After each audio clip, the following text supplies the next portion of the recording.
बिस्मिल्लाहिर्रहमानिर्रहीम। कहीं हम अमन के नाम पर धोखा तो नहीं खा रहे?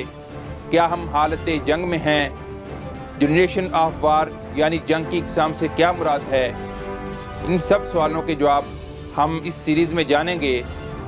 दोस्तों, मैं हूं मोहम्मद हम्माद कादरी और आप देख रहे हैं ज़ोको जुनून की सीरीज़ जनरेशन ऑफ वार की पहली किस्त। मेरा मानना है मास्टरमाइंड मंसूबा बनाने वाला नहीं बल्कि मंसूबे को समझने वाला होता है।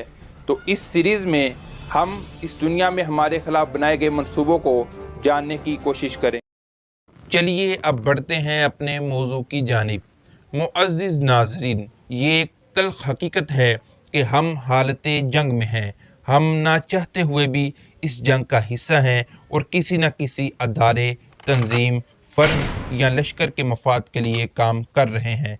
या यूँ कहें कि कोई हमारी ज़िंदगी के तमाम तर मामलात को कंट्रोल कर रहा है तो ये बेजाना होगा अगर आप कहें मैं तो एक आम सा इंसान हूँ, पुरअमन ज़िंदगी गुजार रहा हूँ, मेरा किसी फ़र्द, तंजीम या अदारे से कोई ऐसा ताल्लुक़ नहीं, तो फिर आप हकीकत की दुनिया से कोसों दूर हैं। नाज़रीन, असल मसला ये नहीं कि आपका ताल्लुक़ है या नहीं, या आप किस काम पर रज़ामंद हैं या नहीं, बल्कि असल मसला ये है कि आपकी हर सरगर्मी से किसी न किसी को फ़ायदा पहुंच रहा है, और जिसको फ़ायदा पहुंच रहा है यकीनन उसको आपसे गर्ज़ भी है।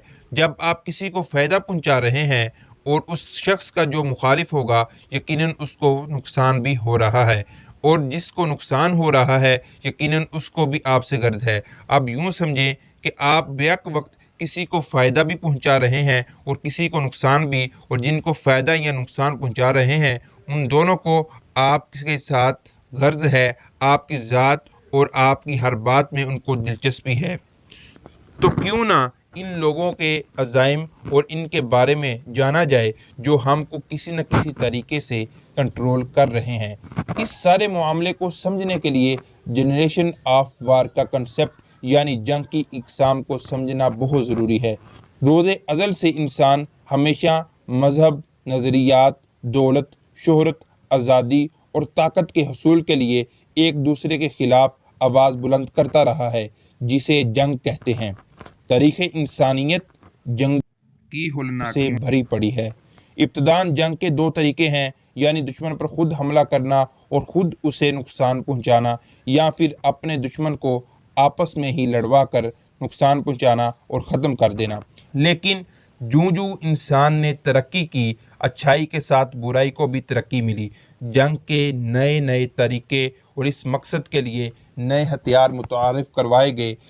वही इंसान जो कभी पत्थर से लड़ा करता था, उसने तीर, तलवार और नेज़े बनाए, फिर उसने तोपें बना ली, फिर और तरक्की की तो इसने फायर गन ईजाद कर ली, इसने टैंक बनाए, हवा को तस्खीर करने के लिए फाइटर जेट बनाए, फिर इसकी दरिंदगी बढ़ी तो इसने एटम बम ईजाद कर लिया। यहाँ पर भी इसने बस नहीं की, फिर इसने साइबर वार शुरू कर दी, जिसको साइलेंट वार भी कहते हैं।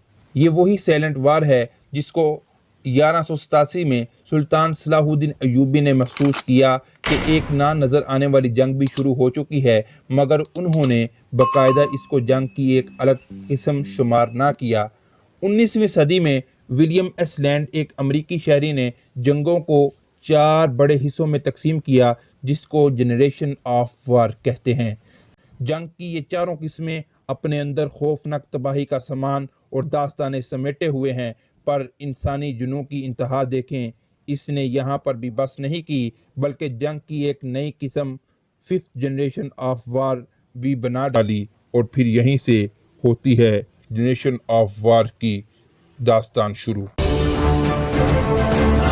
ये तो थी जनरेशन ऑफ वार की पहली किस्त।